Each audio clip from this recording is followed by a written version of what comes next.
Take it away. So for the record, I haven't studied any of the races. So seeing the start list is my first time seeing it. I haven't done hours of research. I'm just going off a gut feeling of what I see when I look at the start list. Mm-hmm. This is who I think is going to win. So first one, women's 8, good field, right? I think Martinez, Rogers, Stafford, Grace are all going to probably run sub 2. I'm going to give the win to Kate Grace in 158.9. Raven Rogers, for some reason, only runs 2 flat. That's the story. Okay. Let's go down to the men's 800 now. Now, this is interesting because Centro's entered in both the 15 and the 8, but I'll let you sort that out. I'll let you figure out what he's going to do.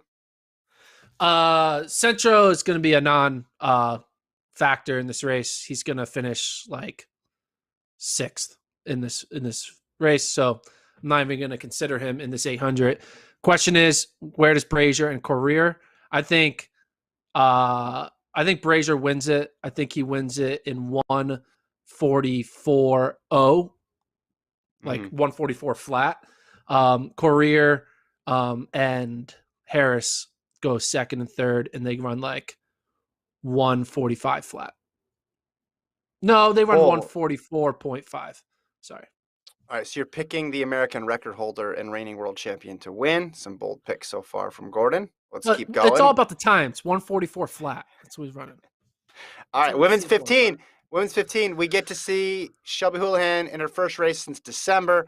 Also in there, Rachel Schneider, Sinclair Johnson, Danny Jones, Kate Van Buskirk, Elise Cranny. Shelby wins it in 4:01. Safe pick, but that's fine. Safe picks are accurate sometimes. Now we'll go to the 15 for the men.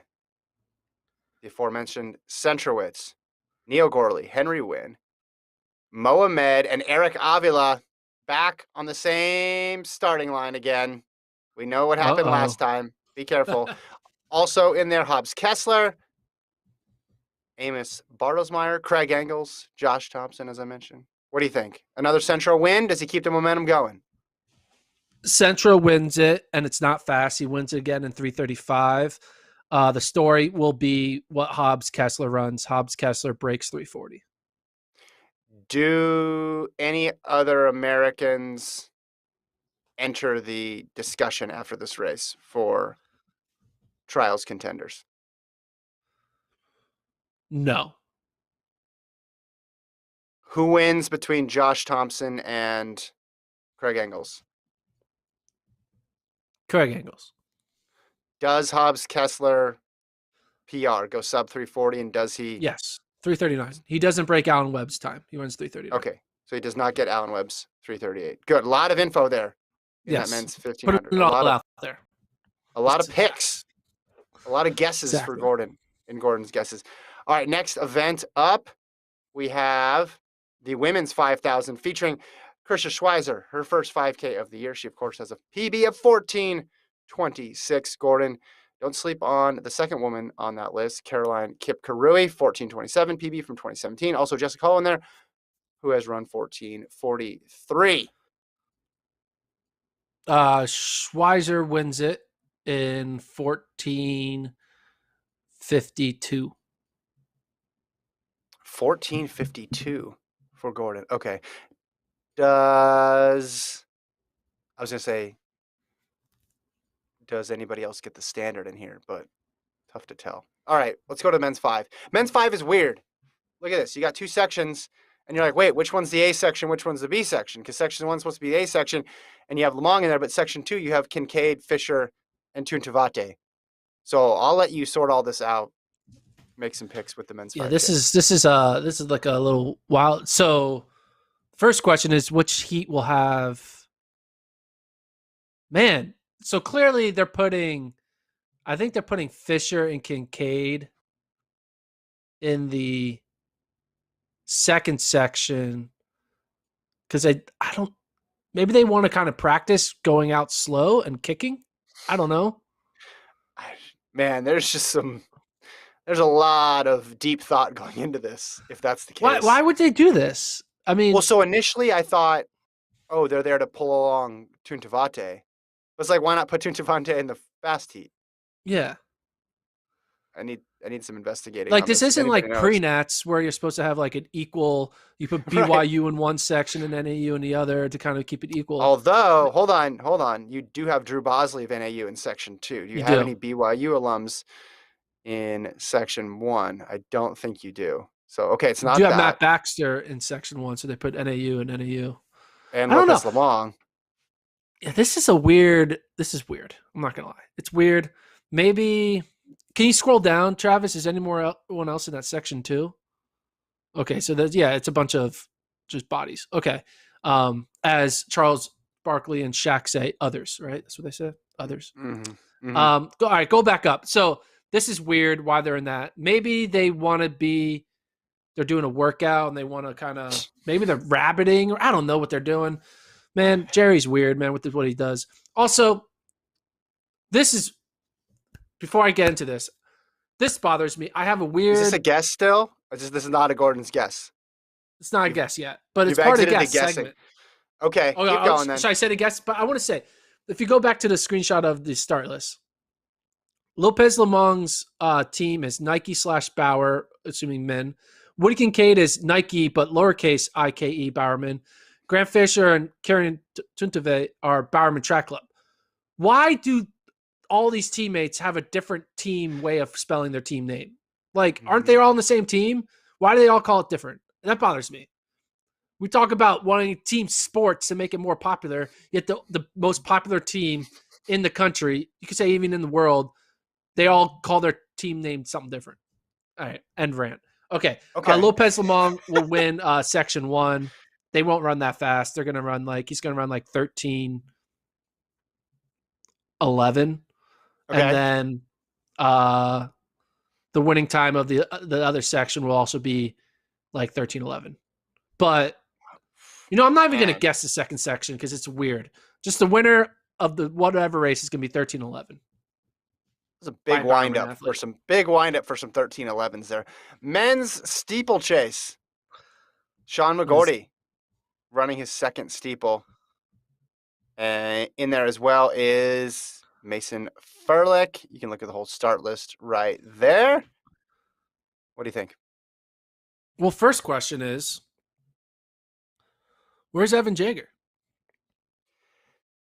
That's what I'm wondering. Didn't we talk about this last week? And you were saying, oh, no, it's fine. Nothing's changing in the men's steeple. Everything's going to plan. And I said, well, he ran 2K. He doesn't have the standard. I know he doesn't care that much about the standard, but don't you think you just do the extra K? And you're like, yeah, he'll run another race. But now we are less than a month from the Olympic trials. Yeah. Starting to get weird. Not going to lie. Is this more or less weird than the 2 heats we can't figure out which is the fast one in the men's 5K? Yeah, they're both weird. Mm-hmm.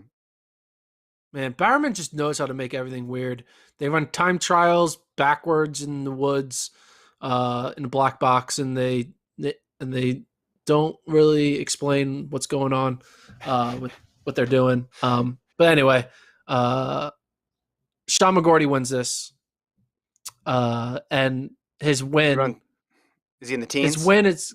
I think his win is going to cement him as the favorite. Because I think he'll win this. He'll beat Mason Furlick. And people will be like, oh, well, Mason Furlick was one of our top 3 guys now, and he's going to smoke him. He's going to run much better.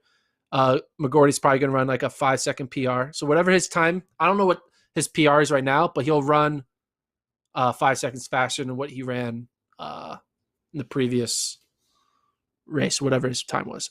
Yeah, look, Evan Jager's in this do you think Evan Jager didn't hurdle in this photo and it's just like a way to like pretend he's there?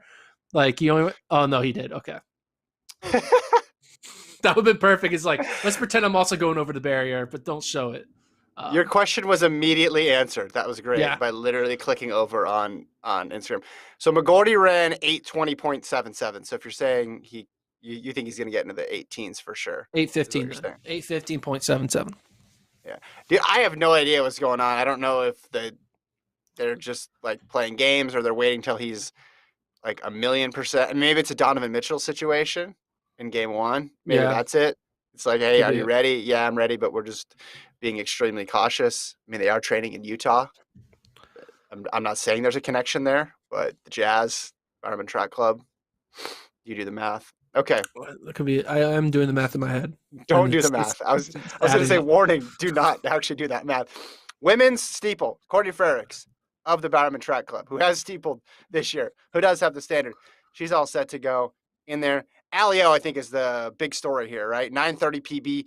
She's obviously going to have to run faster than that, we think, to make the team, not just because of Frericks, Coburn, and Quigley, but also that other group that's coming up behind her, which includes Courtney Waymit. What is your guess for this heat, Gordon?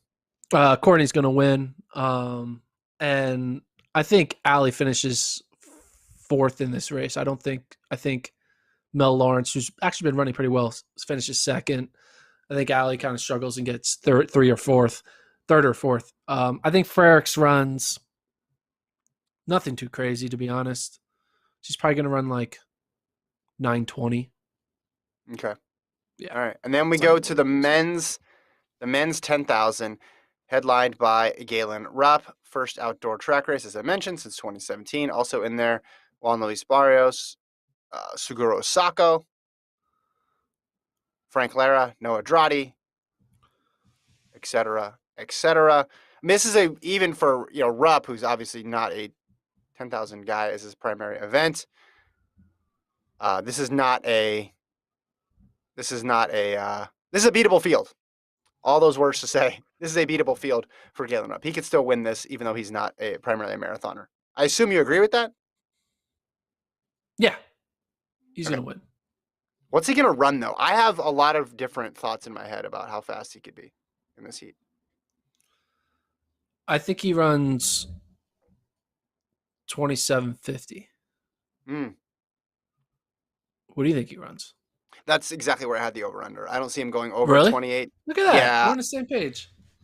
I don't see him going over 28 minutes. And then I was looking at some of his, recent-ish track performances. You see, we got his 10,000 progression.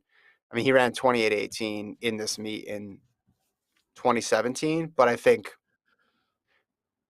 the older he gets and the farther he gets away from the track, you have to think that his efforts on the track are more intentional, meaning he's fully prepared for them. And I don't think he would go into this race if he's not ready to do it. And his half marathon PB keeps dropping too, which is good for his 10K, obviously. So, yeah. Do you want to know how I got my 27:50? Did you ask his coach, and his coach just texted you back? Galen was going to run 27:50. No. Oh, that But would I have been a thought good way to do it. he's probably going to run in the same. I was like, oh, what did the NAU guys run when they ran their 10K? Oh, they ran like in the 27:50s. All right, I think Galen's just going to do that. Same, probably do an Abdi Hamanur type pace, Same system, loosen up the, same shake same out the coach. legs before the Yeah, Olympics. Yeah. yeah. Maybe he's planning a couple. Do we think how much do you think he's going to be on the track this spring and summer? Well, I mean, if he does run sub 28, he gets to go to the trials, and maybe he does. That'd be fun. But that'll be fun. But I'm not. Maybe he doesn't want all that attention. I don't know. Maybe he want. I don't know. Oh, so here's an interesting subplot. I mean, this isn't happening with the men, but just say, for example, we did have 2 heats for the men, and Galen Rupp just snuck under the Galen was in a slow qualifier. heat. That would be interesting. That would be awesome. Yeah, he pulls a Wesley Kip too in the slow heat. Women's 10. I think that's the last heat that we have left here. People are asking about a Doha pod, preview pod. We're not previewing it because it's going to happen in a couple hours, and by the time this thing gets posted to the site, the meet will already be on. And we previewed it on Wednesday, so you can check that last episode out. Women's 10,000. I mentioned Caroline Kipkirui before in the 5, but this one, obviously, a lot of the Americans are focusing on other events in this meet, so there's not a heavy elite U.S. presence here. Oh, I see Molly Seidel in there, made the marathon team for the U.S. Do you have a pick here? Let's go with the first seed, Shannon Porter. I don't know. I have no pick. I don't know. Yeah. I'm allowed to have one a mulligan where I don't make a pick in Gordon's guesses, and that's going to be this women's 10K. Yeah. So It's like I where plead the fifth when it comes you to hit FloTrack. pass